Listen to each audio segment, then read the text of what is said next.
Hey guys, welcome back. So today I wanted to take a few minutes and talk about my corking tool that I make. I get a lot of questions on what is a corking tool or how is it used, what applications can I use this on. So I'm going to cover some of that today. So this is the corking tool that I offer. This is one of the new ones. So it's got a thread-on steel insert at the back for striking with a hammer. It's got my logo in it and 2 set screws. I'm going to be using the original one that I made probably 10 years ago. So this is it's pretty much the same. This one's just a little beat up and worn. So we're going to talk about what a corking tool is and where to use it. So the best way to describe it is like a soft face chisel. The ones that I make, it comes with some rectangles of UHMW, which is ultra high molecular weight. It's like a plastic, like Delrin. Comes with 2 4-inch by 2-inch blocks, and you can cut and shape these little inserts into your desired need. Like this one's kind of a blunt-faced chisel there. And then I've got like a real small, thin one to get into a tight spot. And then there's another different shape for getting into like a bead profile. Even this one I made to close the hem over a steel inner structure that was kind of in a tight spot. So this kind of helped tighten everything up and turn it around that inner cladding structure. This piece here was carved to finish out the edge. If you had like a radius and you needed to tighten that up, you could use it on the edge of a hammer form. This was just an odd shape to get down into a deep area. I don't remember the exact instance, but it's one that I keep around just in case I need it. So there's all kinds of things you can use them for. I'm going to do a couple examples here, but it's really nice that this body is always going to be the same and you can make different inserts for it. If not, like say you had to make corking tools out of wood or plastic or aluminum, and they were all about this length so you could hold it and then strike it with a hammer, it's going to take up a whole lot more room than a box full of these little inserts. So for me, it's more about space savings and overall cost savings because you're not using as much material to build each individual corking tool. So if you imagine it, like I said, as a soft face chisel that you can drive into material, the UHMW or hardwood, even sometimes aluminum, like here's an aluminum chisel face that I made, it'll be non-marring to the material. So that's one of the really big benefits. If you use a steel face chisel, you know, it's going to put dings and mar the material, and then you're going to have to clean that up later. So at least with using a UHMW, a Delrin, or a hardwood insert, you're not going to get any tooling marks because the material is a little bit softer than the parent material you're trying to strike. So I'm going to cover a few things that you can do with it. I'm going to do some demonstrations on it. But before then, I want to just show you some examples on stuff I'm not going to make in the video, but was made with the corking tool. So this is a basic hammer form setup. It's got some 1/4-inch steel plate on both sides bolted through. This is going to recreate where the door handle sits on, say, like a Model A or a 32 door skin. And see if you can pick that up. So that's kind of how it is it's tilted down on one side and you flip it over and it's the same way. So it's not just stamped directly down, it's kind of an odd setup. So how I do that with a corking tool is I sandwich the metal in between. Again, this is just a small demonstration piece, so it would be on a full door skin. But I sandwich that in where it's supposed to be located and bolt it through the factory screw hole so we're not welding anything up later. And then I can take that corking tool and I can strike that on this side, working over the hammer form, and then I can flip the whole skin over and do the same thing on this side. And then when you pull it apart, you'll get this nice radius on one side and then the crispness over the steel hammer form itself. So that's how I do those. If you have a weird bead profile, especially ones that cross over, you could take a piece of material, use a jigsaw, a mill, whatever you can to make the profile you need, and you can hammer that down all the way through, crossing over, since it's not rolling, you're hammering down into this negative void, and then you can get really intricate bead profiles for floor pans. It's a lot more work doing it by hand, but sometimes that's all you've got. So I really like being able to do that kind of stuff.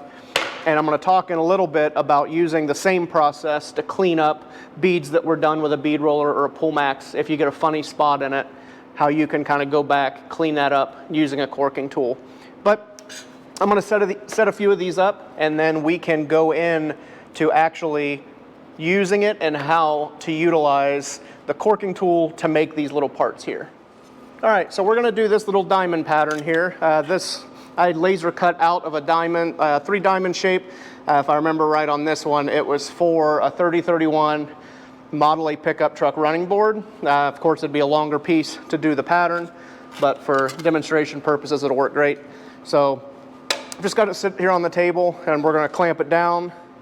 So I'm using aluminum just for the ease of the demonstration. So we'll get that all snugged up, and then we'll take our corking tool that has this small insert, and I'm just going to kind of come over. I've roughly marked where it is in line just for the ease of the video. So I'll take our corking tool and just come in and make sure that we're on the negative space. And then I'm just going to move around with the corking tool.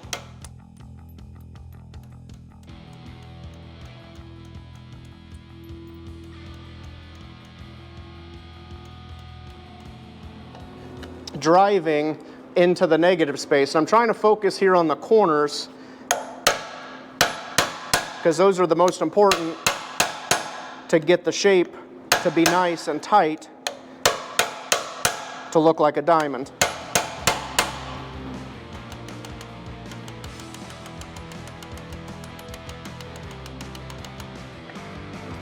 So just kind of checking to make sure it's pretty uniform.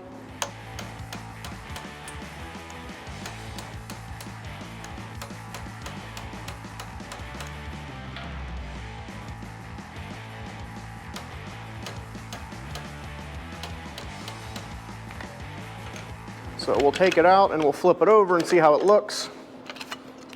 And we've got a nice little diamond shape here. I could come back and I could clean that corner up a little bit.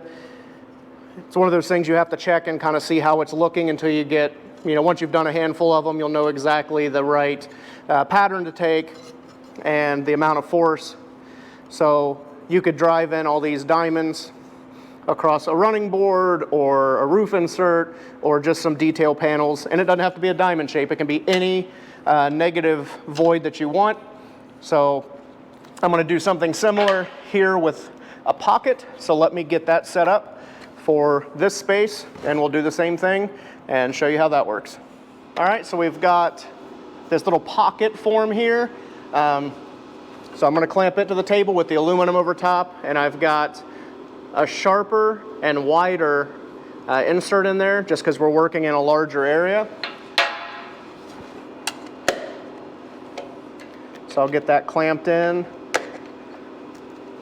And same thing as before, we're going to come over, strike it, and we're going to work our way around and get that profile to take shape. So I'm going to stop talking on this part and just go ahead and do it, and you guys can see how it works.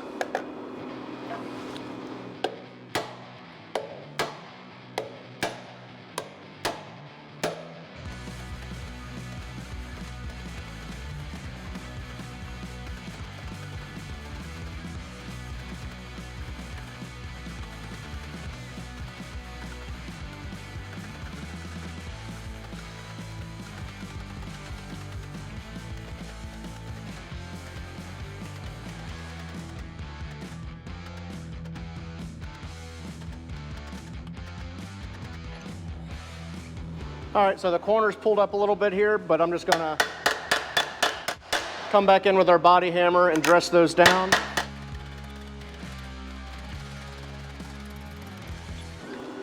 And tighten this up just a little bit more in a few spots.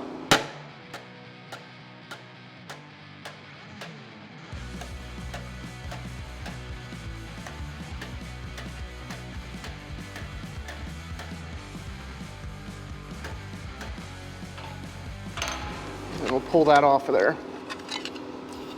So there you can see that we've got a nice square pocket all the way around. I mean, we could clean up some of this, but for a quick demonstration, I think it's did pretty well. So I'm gonna move the camera back out and we'll talk a little bit more about applications for corking tools. So on this bead profile, if you stamped it and you had like a weird spot or it wasn't crisp enough in the corners, you could take whatever shape that you carve. I'm just gonna use this one for demonstration. You could take that in there and kind of chase that around the outside of it, and it'll help push that down and crisp that edge up.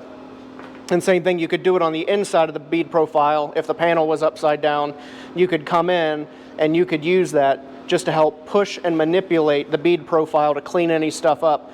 We actually did that on this panel after it came out of the Pool Max, and I did it recently on a 34 pickup bed that some of the stampings and the bedside itself wasn't crisp enough, so it kind of had some twist to it. So we just used a corking tool to go around the outside of the bead profile and help drive that back down flat. So that's another good use of the corking tool.